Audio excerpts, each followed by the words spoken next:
Hey guys, welcome to Revelation 17 and 18 in the Amplified Version of the Bible. This is a blessed book, whether it be read or whether it is heard. So let's be blessed together. I also like to say hello to Mama Bros, wherever you are. All I have to say is that you are needed. And in the past, things would perhaps go wrong, quote unquote, to challenge someone, to challenge many. But we're in different days. And so you are needed, and you are strong, and you are a conqueror. So we all expect and know that there will be a speedy recovery, unlike anything any doctor has ever seen. I love you, Mama Bros. Now we're doing Revelation 17 and 18 today. The doom of Babylon.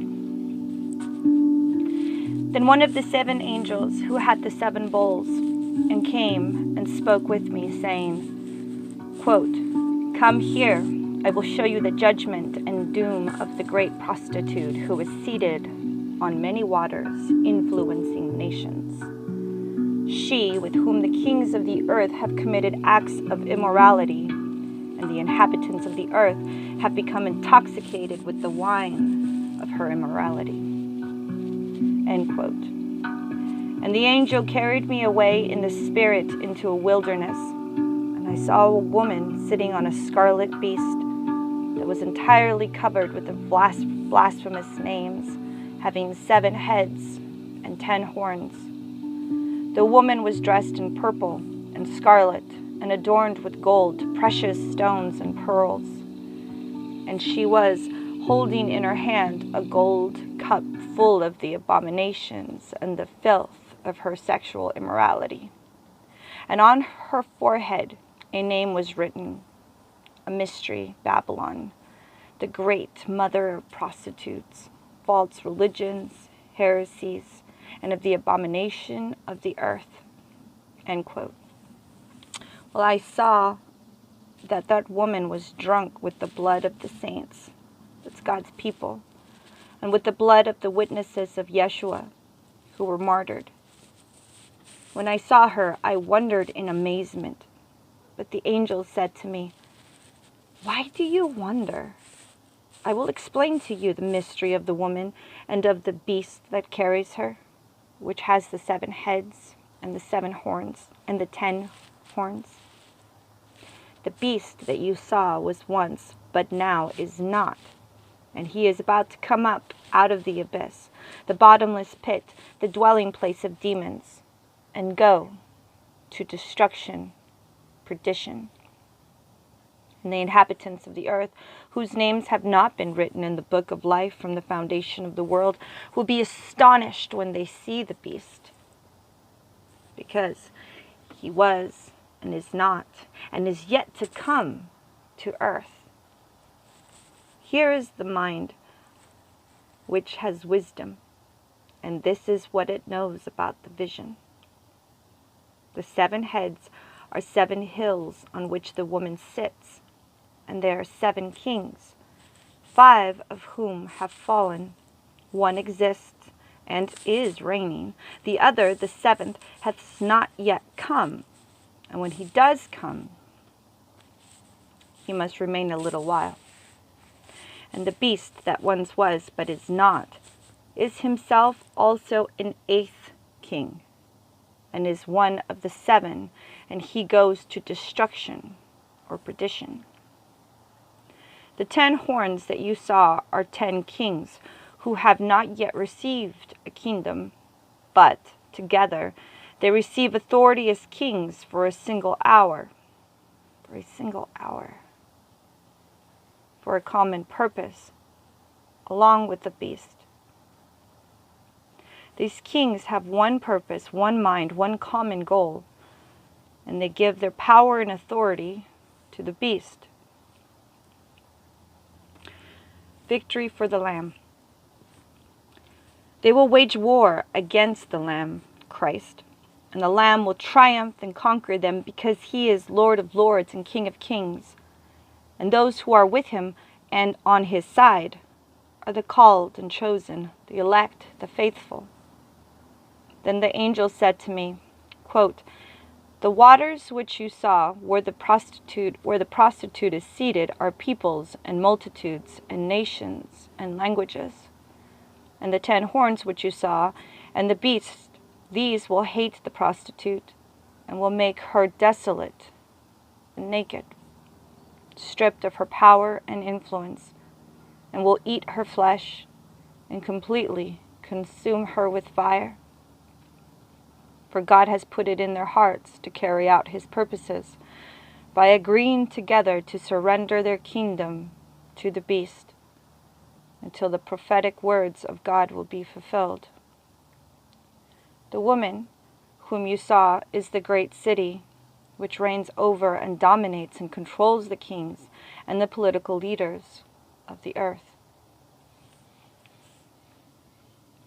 Revelation 18. Babylon is fallen.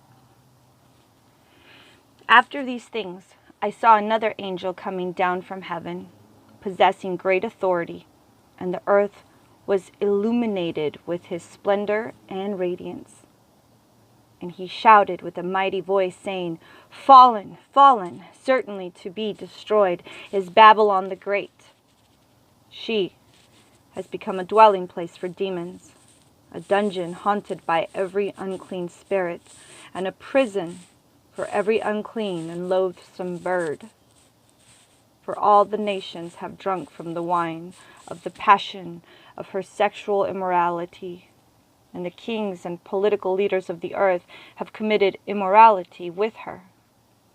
And the merchants of the earth have become rich by the wealth and the economic power of her sensuous luxury." And I heard another voice from heaven saying, "Come out of her, my people, so that you will not be a partner in her sins and receive her plagues.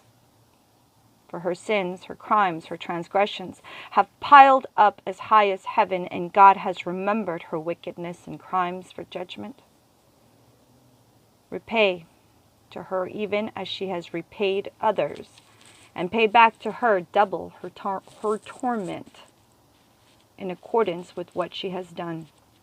In the cup of sin and suffering, which she mixed a double portion of perfect justice for her, to the degree that she glorified herself and revealed and gloated in her sensuality, living deliciously and luxuriously.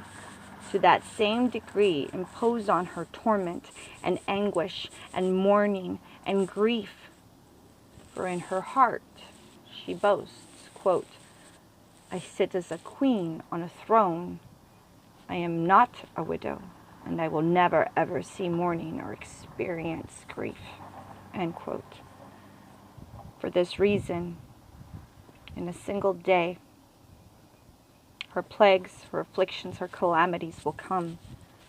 Pestilence and mourning and famine. And she will be burnt up with fire and completely consumed, for strong and powerful is the Lord who judges her." Laments for Babylon.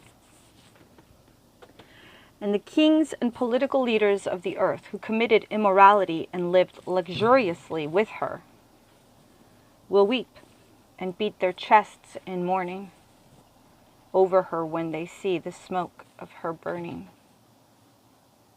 Standing a long way off in fear of her torment, saying, "Woe, woe, the great city, the strong city, Babylon!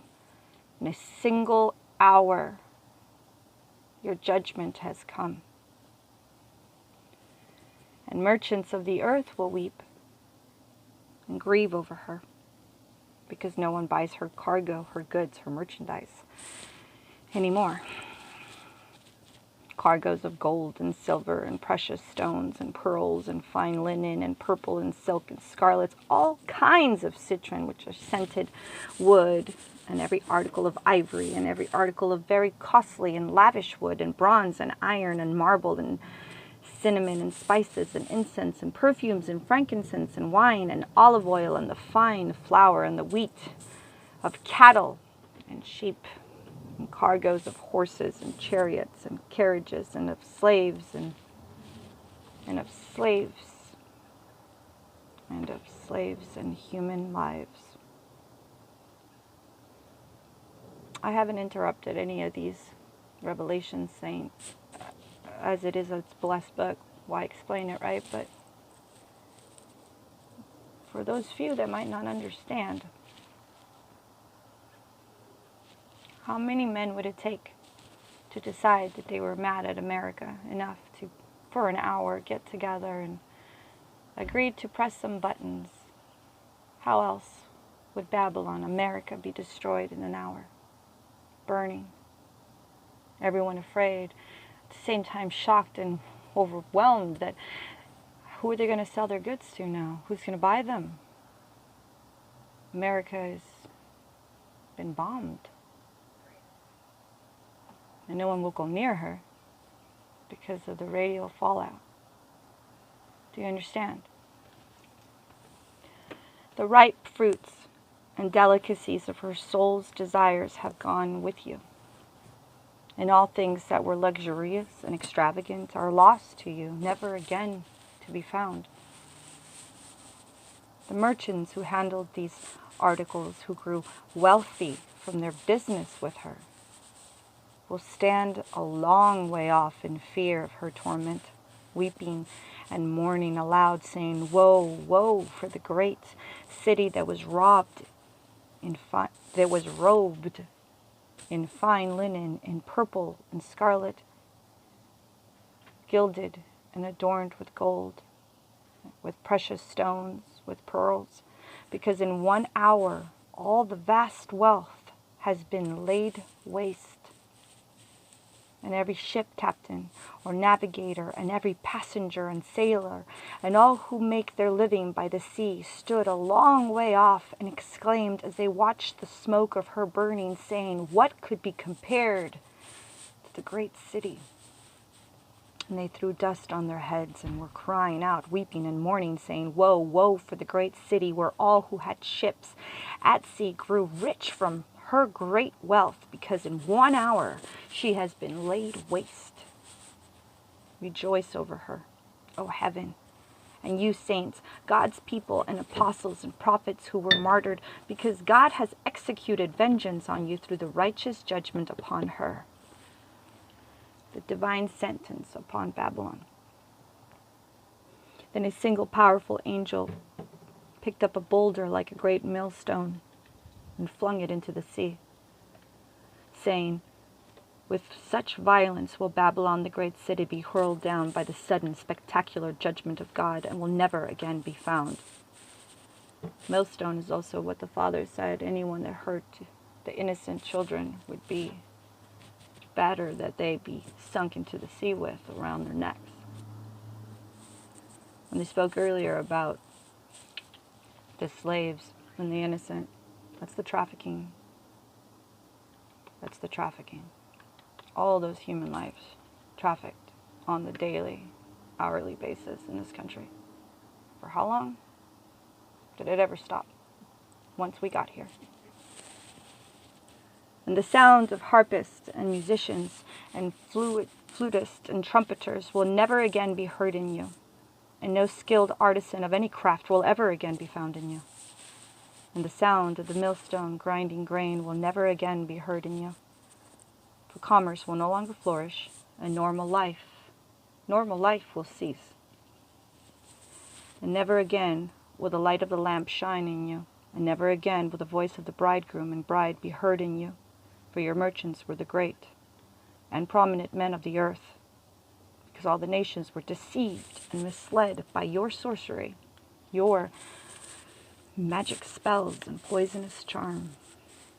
And in Babylon was found the blood of prophets and saints God's people, and all of those who have been slaughtered on the earth.